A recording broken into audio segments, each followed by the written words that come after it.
সম্প্রতি ভারতের সব মিডিয়ায় বাংলাদেশে বিদ্বেষী সংবাদ প্রচার করে ভালো ভিউ পাচ্ছে। কারণ বর্তমানে বাংলাদেশের নাম নিলে ভারতীয় মিডিয়ায় অনেক ভিউ হচ্ছে।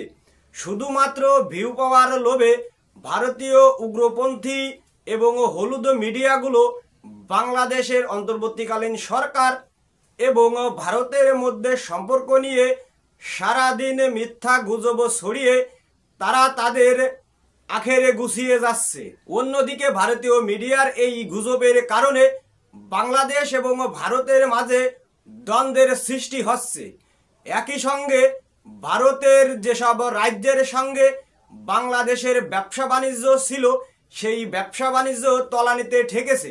বাংলাদেশের সাথে যদি ব্যবসা করতে না পারে তাহলে ভারতের কমপক্ষে 5টি রাজ্য অর্থনৈতিকভাবে পঙ্গু হয়ে যাবে। বাংলাদেশের ব্যবসা বাণিজ্য এবং অর্থনীতির উপর ভারতের অনেক রাজ্য নির্ভরশীল।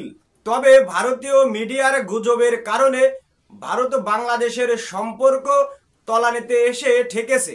সম্প্রতি ভারত বাংলাদেশ সীমান্তে বিএসএফ এবং বিজিবির মধ্যে প্রায় উত্তেজনা দেখা দিচ্ছে।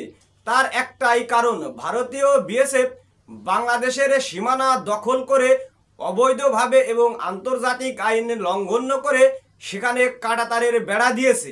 বিভিন্ন জায়গা থেকে কাঁটাতারের বেড়া সরিয়ে নেওয়ার কথা থাকলেও এখন পর্যন্ত ভারতের বিএসএফ সেই কাঁটাতারের বেড়া সরায়নি। সবাইকে ধন্যবাদ জানিয়ে শেষ করছি।